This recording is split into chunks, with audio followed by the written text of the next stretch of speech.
ক্ষমতার কপালে পিসা মারি ঝাঁটা মারি না। ইসলামী আন্দোলন বাংলাদেশ কিয়ামত পর্যন্ত যে একটা সিট না পায়, কোরআন ও সুন্নাহর বাইরে যাবে না, যেতে পারে না ইনশাআল্লাহ। ইসলামী আন্দোলন বাংলাদেশকে অনেকে বদনাম করে, সিটের জন্য তারা ভাগ হয়েছে। যদি সিটের জন্য ভাগ হই তাহলে ধরে নেন একা থাকলে কি সিট পাওয়া যায় না জোটে থাকলে সিট পাওয়া যায়? তা সিটের জন্য ভাগ হলে তো জোট করতাম, তা ভাগ হইলাম কেন?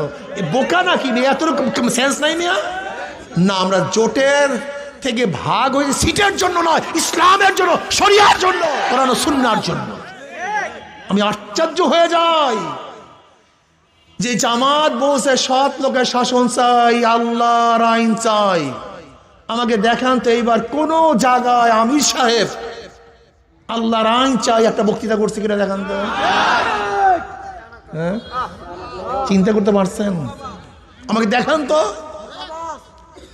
জামাতের বন্ধুরা দুই করে করো জোরে হাত ধরে বলছি, তোমরা আমাদের উপর অপবাদ শুনছো। দেখো, জামাতের চেয়ে মিথ্যা বলার লোক গোটা দুনিয়ার মধ্যে দ্বিতীয় আছে বলে আমার মনে হয় না।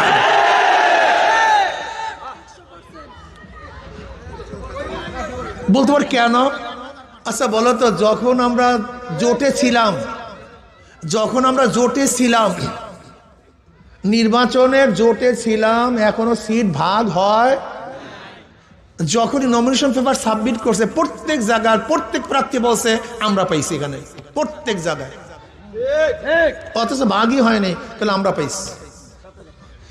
এরকম ঢাকা কাঁচা মিথ্যা বলার লোক গোটা দুনিয়াতে আছে বলে আমার জানা নেই। এই দেখবে এখন কি বলছে, 400 কোটি টাকা চরমনে হুজুররা বিএনপি থেকে পাইয়া তারপরে এই করছে। তার মানে আমরা যখন 400 কোটি টাকা লেনদেন করছি তাদের একজন লোক ছিল, কি কথা কয় না, বা চেকটা সে দেখছে। আপনি তাদেরকে বলেন ভাই যে লেনদেন করছে ছবিটা দেখান, যেহেতু আপনি ছিলেন, অথবা যে চেকে লেনদেন রয়েছে চেকের নাম্বারটা দেন। আল্লাহ আমাদেরকে মাফ করে দেন। শোনেন, আমি স্পষ্ট বলছি, ভালো মতো লিখে রাখেন। ওই যে খ্রিস্টান ভদ্র মহিলা যখন জামাতের আমিরকে প্রশ্ন করছে, আপনারা যদি ঈশ্বর যদি আপনার ক্ষমতায় নেয়, আপনার কোন নীতিতে কোন আইনে দেশ চালাবেন? তখন স্পষ্ট বলছে যে আমরা শরিয়া ভিত্তিতে দেশ চালাবো না, প্রচলিত নিয়মে দেশ চালাবো। এবং ব্যাখ্যাকারী স্পষ্ট বলছে যে হ্যাঁ, আমির সাহেব বলেছেন আমরা প্রচলিত আইনে দেশ পরিচালনা করব। যদি প্রচলিত নিয়মেই দেশ পরিচালিত করি, তাহলে আওয়ামী লীগ দোষটা কি করছে? বিএনপির দোষটা কি? এই যে মাসুদ সাহেব আপনাদের এলাকা, সেদিকে এক জায়গায় বলছিলাম, আমি বলছিলাম মাসুদ সাহেব ফখরুদ্দিন সাহেবের একটা বক্তব্যকে খুব সুন্দরভাবে প্রোটেক্ট করেছিলেন যে শরিয়াকে বিশ্বাস করি না, বেঈমান হয়ে যায়। কিন্তু এখনো তো আপনার শরিয়া অনুযায়ী দেশ চালাবেন না, এখন আপনি বলেন আপনি কি হবেন? এই প্রশ্ন আপনার কাছে। প্রিয় ভাইরা আমার, আমি বুঝি না জামাতের আমির সাহেব এক জায়গায় দেখলাম যে পুরুষ বন্ধুরা যান, মহিলা বন্ধুরা আসেন, আমরা বৈষম্য দূর করব। আচ্ছা আমাকে বলেন তো, মহিলা এবং পুরুষের মধ্যে বৈষম্য করছে কে? এই পর্দার বিধান কে করছে? এখন আমরা যদি বলি বৈষম্য দূর করবো, আসেন, ইমানের অবস্থা কি আমি জানি না। এই মুফতিয়ানি কেরাম আছেন, আপনার ফতুয়া দেবেন আমি জানি না, কিন্তু আমি জানি না বাবা। প্রিয় ভাইয়ার আমার, একটা বার হাত তাকে পরীক্ষা করুন। বলতে পারেন হুজুর জামাত ইসলাম না, জামাত আর ইসলাম নাই, জামাতের নামে ইসলাম। হাকিমউদ্দিন তুলে দিয়েছে। আমি আশ্চর্য হয়ে যাই যে জামাত বলছে সৎ লোকের শাসন চাই, আল্লাহর আইন চাই। আমাকে দেখান তো এইবার কোন জায়গায় আমির সাহেব আল্লাহর আইন চাই একটা বক্তৃতা করছে কিনা দেখান তো। হ্যাঁ, চিন্তা করতে পারছেন? আমাকে দেখান তো। জামাতের বন্ধুরা দুই করে করো জোরে হাত ধরে বলছি, তোমরা আমাদের উপর অপবাদ শুনছো। দেখো, জামাতের চেয়ে মিথ্যা বলার লোক গোটা দুনিয়ার মধ্যে দ্বিতীয় আছে বলে আমার মনে হয় না।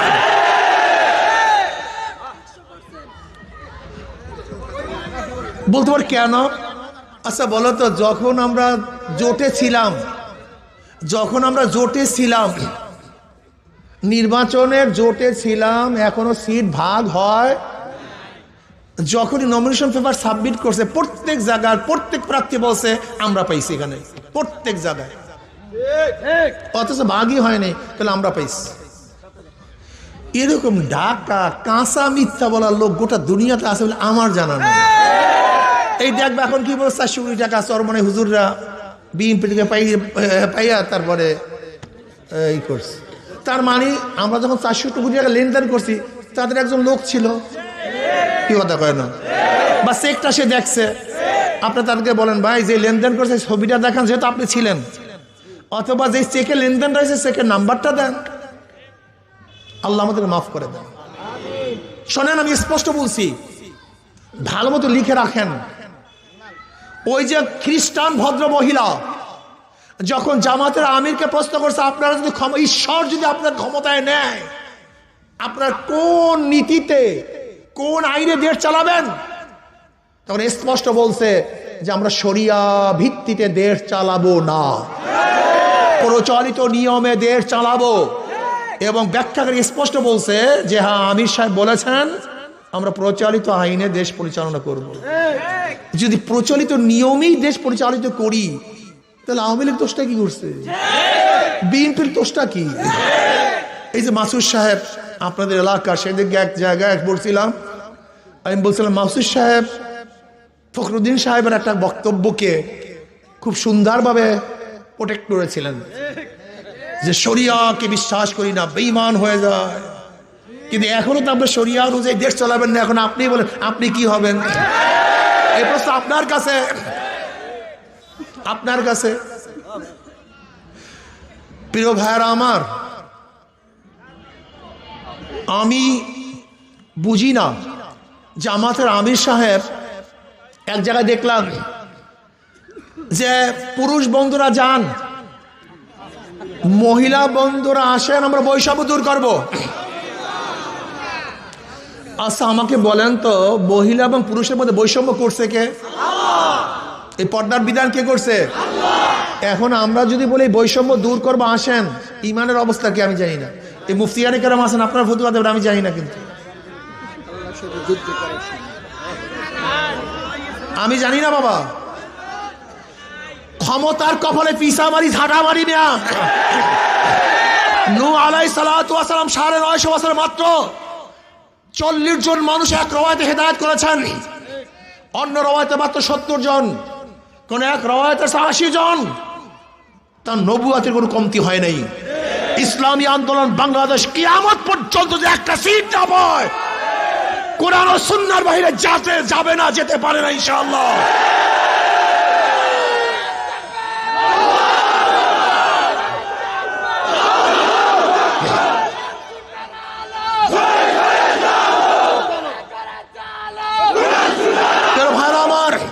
আপনি দেখেন জামাতের সে আগের বক্তৃতা, এখন বর্তমানে বক্তৃতা, জামাতের আমির সাহেবের উপরে একজন মহিলা ঝেপে পড়ছে, তিনি তাকেও জড়িয়ে নিয়েছেন।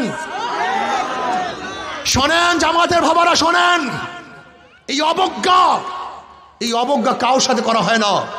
আপনার উচিত ছিল ভুল স্বীকার করা, কিন্তু আপনি ভুল স্বীকার না করে তাকে যোদ্ধার মাগ, জাতির বা এই ব্যাখ্যা দিয়ে এবং কোরআন ও হাদিসের খেলাফ করেছেন, উল্টা করেছেন। এই ব্যাখ্যা ঠিক হয় নাই। আপনার উচিত ছিল, আবেগে হয়ে গেছে, কিন্তু ব্যাখ্যা দেওয়ার কোনো সুযোগ নাই, এটা ভুল। আমি স্পষ্ট বলবো, কালোকে কালো বলতে হবে, সাদাকে সাদা বলতে হবে, দিনকে দিন বলতে হবে, রাত্রকে রাত বলতে হবে। ইসলামী আন্দোলন বাংলাদেশকে অনেকে বদনাম করে সিটের জন্য, তারা ভাগ হয়েছে। যদি সিটের জন্য ভাগ হই, তাহলে ধরে নেন একা থাকলে কি সিট পাওয়া যায় না, জোটে থাকলে সিট পাওয়া যায়?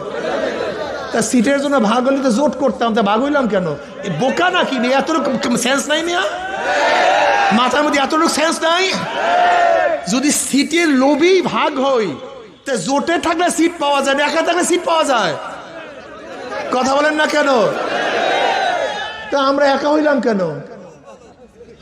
না, আমরা জোটের থেকে ভাগ হয়েছে সিটের জন্য নয়, ইসলামের জন্য, শরিয়ার জন্য, কোরআন ও সুন্নাহর জন্য। মানুষকে বোকা বুঝাও, বোকা বুঝাও মানুষকে।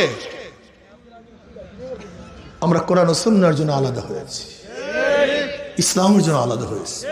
ক্লিয়ার কাট কথা। যারা ইসলাম চান হাত পাকায় ভোট দেন, আর যারা আমেরিকার মডার্ন ইসলাম চান অন্য জায়গায় গিয়ে ভোট দেন। যান। যারা চাঁদাবাজি চান অন্য জায়গায় গিয়ে ভোট দেন। আর যারা দেশকে সুষ্ঠু সুন্দর চাঁদা মুক্ত কোরআন ও সুন্নাহর ভিত্তিতে চালাতে চান তাদের মার্কা হাত পাকা। কোনো ক্লিয়ার কাট কথা, কোনো কথাবার্তা নেই। ক্লিয়ার কাট কথা। আমাকে অনেক সাংবাদিকরা প্রশ্ন করে যে হুজুর আওয়ামী লীগের নেতারা পালিয়েছে, কিন্তু তাদের ভোটাররা তো পালায় না, ভোট দেবে কাকে? প্রায় প্রায় সাংবাদিকরা আমাকে প্রশ্ন করে হুজুর তারা ভোট দেবে কাকে? আমি বললাম দাঁড়িপাল্লায় তারা ভোট দেবে না, এর জন্য তাদের জন্মটাই বিপরীত, স্বাধীনতার পক্ষে স্বাধীনতার বিপক্ষে।